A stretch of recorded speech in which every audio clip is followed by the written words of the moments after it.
नंद,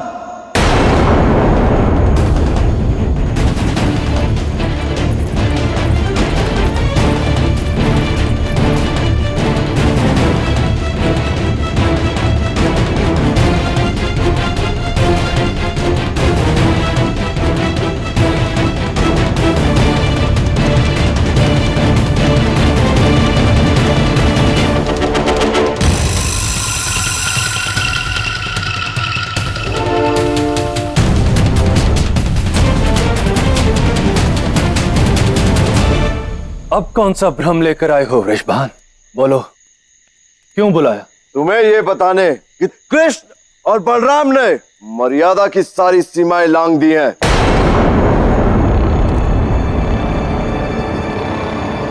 स्वयं देखो, अयन और बरसाने के होने वाले दामाद की हत्या करने का प्रयास किया है बलराम ने।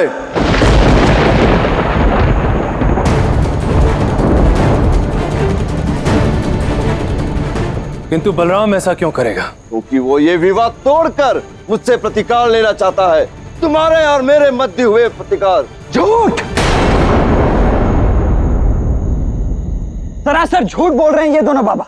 मैंने ऐसा कुछ नहीं किया है। अच्छा, झूठ झूठ तो तुम बोल रहे हो बलराम। सत्य तो यह है कि तुमने इसे मारने का प्रयास किया और मैंने आकर व्योमेश के प्राण बचाए। अयन सत्य कह रहा है।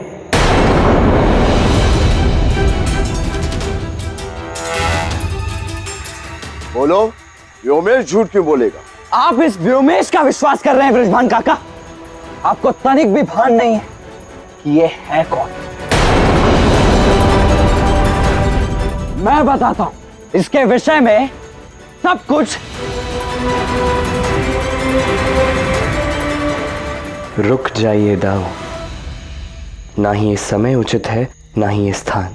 इस समय कोई आपका विश्वास नहीं करेगा, इसलिए आपका मौन रहना ही उचित होगा।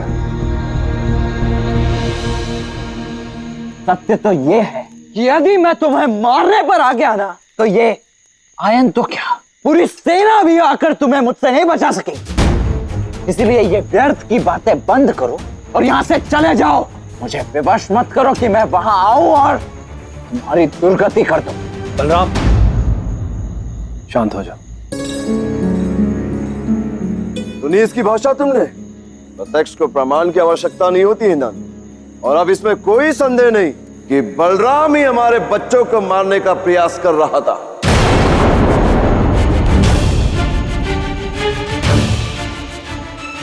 नहीं वृषभान, इस बार भी तुम गलत हो। बलराम ऐसा कदापि नहीं कर सकता। मैं तुमसे पूछ नहीं रहा हूं नंद, तुम्हें सूचित कर रहा हूं, क्योंकि मेरे लोग मुझसे कभी झूठ नहीं कहते। और सत्य यह है कि तुम्हारा बलराम हमारे बच्चों को मारने का प्रयास कर रहा था। और ये कृष्ण मेरी राधा के कक्ष में आ गया था, उसे विवाह तोड़ने की धमकी देने।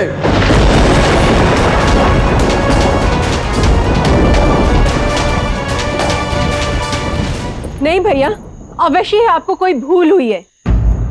काकी, अब स्वयं ही क्यों नहीं कृष्ण से पूछ लेती?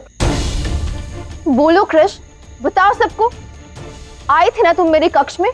क्या कहा था तुमने कि तुम मेरा विवाह रोक के रहोगे? कहा था या नहीं?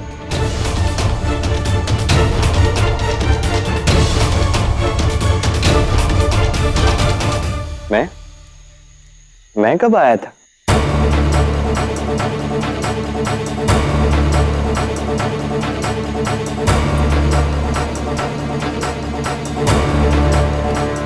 इसे सत्य कहने को कह रही हो तुम राधा? इनसे सत्य और विश्वास की आस करना व्यर्थ है। ये वही कृष्ण है जो भरी सभा में अपनी बात से मुकर गया था। उसने सबके सामने तुम्हें दोषी ठहराया था राधा। आज भला सत्य का साथ क्यों देने लगा? वृषभान तुम्हें कोई भ्रमित कर रहा है।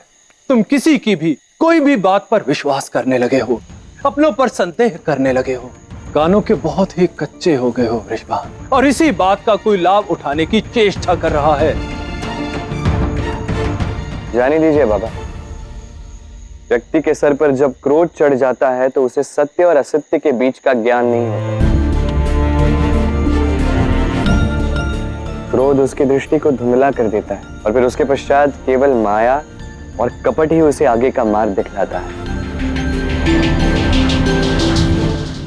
अपने स्वार्थ की सिद्धि के लिए। अपनी बड़ी बड़ी बातें अपने पास रखो कृष्ण। जहां तुम्हारे ज्ञान की आवश्यकता किसी को नहीं है। और ये मेरी अंतिम चेतावनी है, यदि आज के बाद इस सीमा रेखा को लांघने की चेष्टा किसी ने भी की ना, तो उसका परिणाम अच्छा नहीं होगा।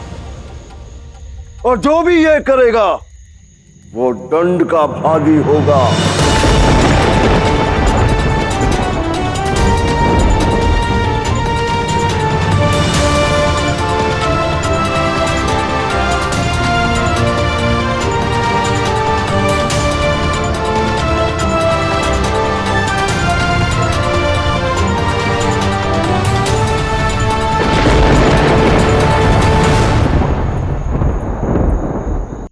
आप भले मानस है वृषभांज, और इसीलिए उस कृष्ण को केवल चेतावनी देकर छोड़ दिया। परंतु वृषभांज जी, मैं उसे भली भांति जानती, वो अपनी मनमानी करता रहेगा। और इसीलिए मेरे विचार से इससे पहले कि वो कृष्ण कुछ करे, हमें हमारी पुत्री राधा का विवाह शीघ्र, अति शीघ्र कर देना चाहिए।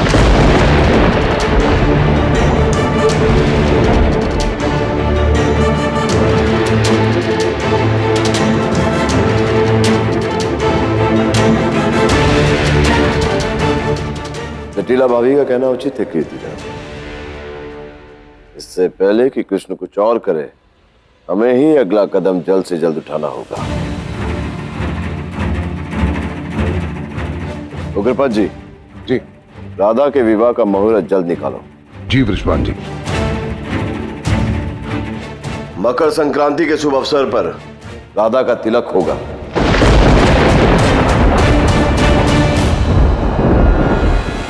कीर्तिदा, राधा की रस्म की सारी तैयारियां जल्दी करवाओ।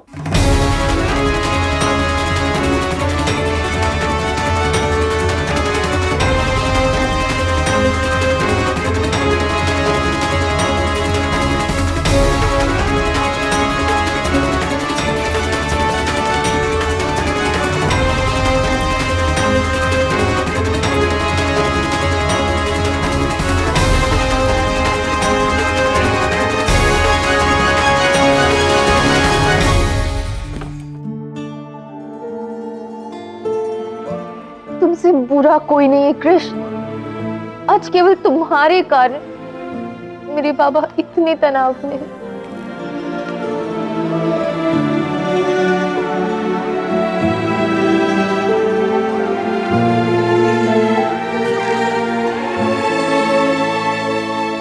बाबा, तेरे मन में कुछ चल रहा है क्या पुत्री? नहीं बाबा। तू सोच रही होगी ना कि तेरे बाबा कितने बुरे हैं। पिछले कुछ दिनों से कितने कटाक्ष वचन कह रहे थे, तुझसे बिन पूछे कितने निर्णय ले लिए मैंने। किंतु सत्य यह है पुत्री कि तू मेरा प्राण, मेरा अभिमान है तू। अगर तू सुखी नहीं तो तेरे बाबा की जिंदगी दुख से भर जाएगी। इसीलिए तेरे बाबा तुझसे पूछना चाहते हैं कि तू खुश तो है ना इस रिश्ते से? मैंने सबके सामने जो भी कहा हो, अंतिम निर्णय तुम्हारा ही है बेटा।